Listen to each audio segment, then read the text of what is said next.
From the deserts of Dubai, we now go to South America, for here, the toughest rally in the world takes place, the Dakar. About 8,000 kilometers of the most demanding off-road terrain. The driver fights against extreme conditions, and one person takes on this challenge again and again. The Frenchman, Stéphane Petithansel, Mr. Dakar as many call him. He has driven over the finish line as a winner 11 times. Since 2009, Petithansel has been driving for the German team X-Raid, the car and Mini Countryman. Whether the converted road racer can conquer the Dakar is completely uncertain. The company X-Raid in Trébort, the race team of Sven Quandt, a member of the BMW family and principal shareholder, and several times participant of the Dakar himself. In 2010, he decided together with BMW to rebuild the street vehicle into an off-road vehicle. Then at BMW the idea arose, why not a Countryman? That is a new car. We'll show that it can even drive in the desert. There's hardly enough time for the construction of the Mini All-Far Racing. A competitive Dakar off-roader should be created in just 90 days. Developers, designers, engineers and mechanics often toil in shifts in order to make the project become a reality. But the Countryman all-wheel drive has hardly anything in common with the Countryman from the dealership. 95% of the parts are custom-made.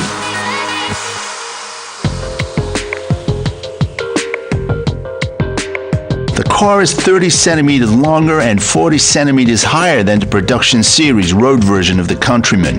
The large dimensions create, amongst other things, the enormous ground clearance of 32 centimeters. A turbulent space frame ensures the stability of the body part even under extreme rollovers. The alloy consists of high-strength steel, which is also used in aircraft construction. The Mini has a power output of 315 horsepower and a torque of 700 Newton-meters.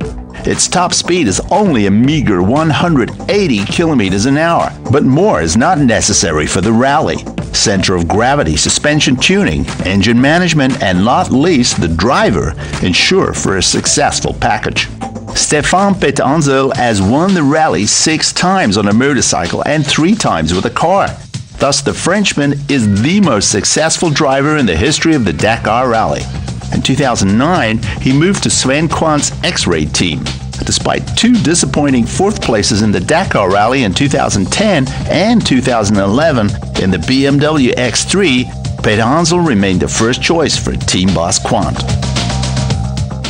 The difference is, for sure, his experience. He is a very special driver who knows when he can drive fast, he drives his car quickly but still looks out and is careful that he doesn't break anything. Also, he's not upset when someone passes him once and is able to stay fully focused all day and drive at 90 or 95% of his performance capability. And this means a lot. Co-driver Jean-Paul Cotteret also made Petithansel's victory possible. He not only navigates, but also stays at the start when Petithansel eats, drinks, and much more. The two have been a good team for years. But relying on the best driver and co-pilot are not enough. The preparation for the huge burden is extremely important. The X-Raid team travels several times a year to Morocco. On the program, there are long driving tests, material tests, and bug fixes. We try to drive out the kilometer capability of the parts and then have a double distance as a safety margin. Usually when a part has a life of 5,000 kilometers, then we change it after 2,500 kilometers to have the certainty that it does not break earlier. Above all, the all-wheel drive is a guarantee of agility, driving stability, and traction on any terrain. The system is based on an electromagnetic working center differential and distributes the driving force continuously between the front and rear axle. In the course of normal driving situations, the system sends up to 50% of the drive power to the rear axle. On gravel roads with potholes, already 135 km/h feels extreme. A Series SUV would probably strike here already at half the pace. However, the Mini lurches, drifts, jumps, and if a terrain edge gets in the way, it kicks itself strongly out with the rear.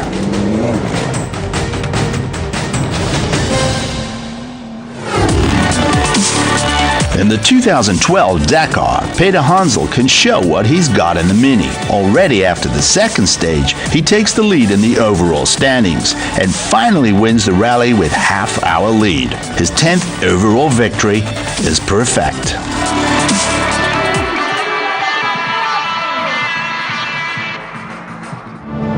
And he wants to repeat this success. The mission for the 2013 Dakar is therefore title defense. However, the team manager only sees a slim chance of a renewed victory with the Mini. For the 2013 Dakar, ASO, the organizers of the Dakar, changed the rules. They gave a great advantage to the buggies, which have more power, are much wider, which means very many advantages in total. The package was so great that we said, we don't have any chance to win against these. Just to give you an example, 500 kilos less weight basis, but 100 horsepower more. This alone would mean that it must win the rally.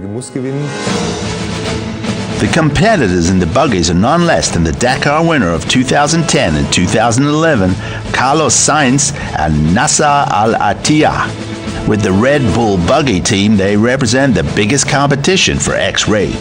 Their machine is based on a Bayard Desert racing car, especially adapted for the Dakar in the Californian desert.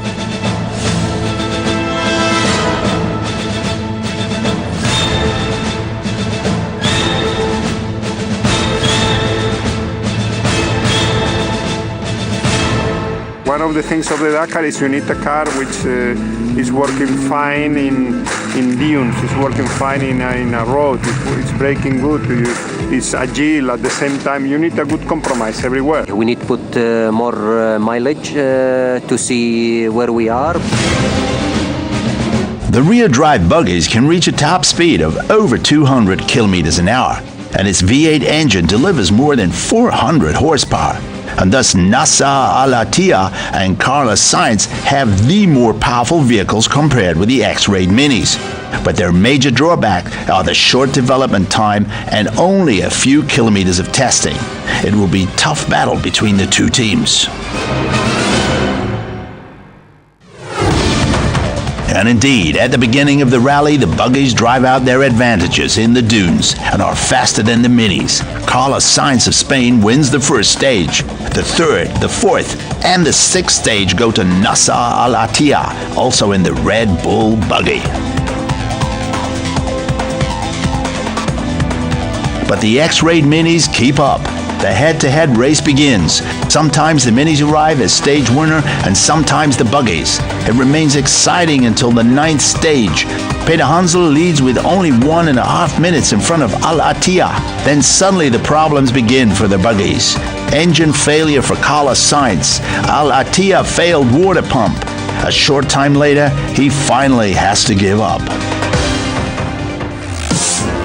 Now the way is clear for Mr. Dakar and the Mini All-4 Racing. After 9 stages, it's almost 50 minutes ahead of the second-place car. The 11th Dakar victory for the Frenchman is within reach.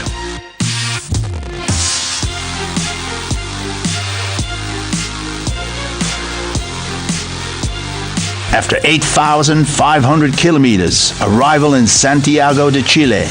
Over half of the participants didn't reach the finish, but one was almost always with the front runners, Stéphane Peter Hansel. The Frenchman won his 11th Dakar title with a lead of 44 minutes and secures the second win in a row for X-Raid. The best drivers and the most reliable car. Not a single technical problem with the Mini, even for a winning vehicle. That is extremely rare.